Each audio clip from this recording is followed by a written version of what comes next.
बिस्मिल्लाहिर्रहमानिर्रहीम। अस्सलाम वालेकुम व्यूअर्स, मैं महमूद अब्दुल्ला खान हूं। आप यूट्यूब चैनल देख रहे हैं। आज की इस मुख्तसर सी मालूमाती वीडियो में हम बात करेंगे विरासत में पोता और पोती के हिस्से के बारे में कि विरासत में पोता और पोती को हिस्सा मिलता है या नहीं मिलता, और अगर मिलता है तो कितना हिस्सा मिलता है, मजीद ये कि किस कानून के तहत।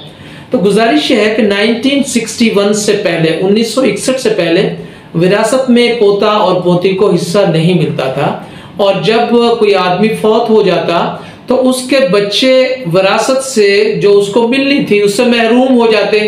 अब होता यह कि एक आदमी फौत हो गया और एक उसके बच्चे विरासत से भी महरूम हो गए, जबकि उसके मुकाबले में उन बच्चों के चचा और ताया जो हयात हैं उनको विरासत मुकम्मल तौर पर मिलती।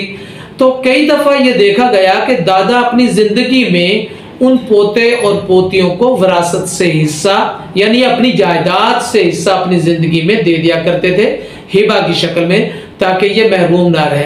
गवर्नमेंट ऑफ पाकिस्तान ने इस चीज को मलहूज़े खातिर रखते हुए 1961 में इस कानून में तरमीम की, और तरमीम करने के बाद अब जो मौजूदा कानून है उसकी रोशनी में अगर कोई आदमी फौत हो जाए और उसके बच्चे मौजूद हों तो फिर बाप की जायदाद में से उन बच्चों को यानी पोते और पोतियों को उसी तरह और उतना ही हिस्सा मिलेगा जितना उन बच्चों के बाप को मिलता अगर वो हयात होता।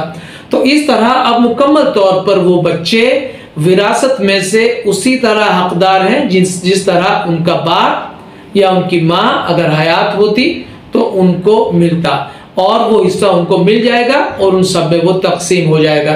तो ये जो कानून है ये 1961 में फैमिली लॉज ऑर्डिनेंस है 1961, उसके मुताबिक ये हिस्सा मिलता है, और 1961 से बाद में ये हिस्सा मिलना शुरू हो गया, उससे पहले ये हिस्सा नहीं मिलता था।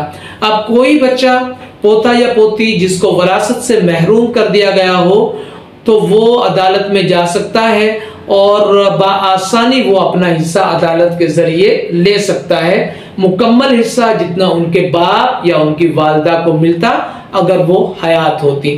तो ये वीडियो अगर आपको पसंद आई है तो मेरी गुजारिश है कि मेरे चैनल को जरूर सब्सक्राइब फरमा लीजिए और रिंग के बटन को भी प्रेस फरमा लें ताकि इस नौयत की दीगर वीडियोस भी आप तक पहुंचती रहे।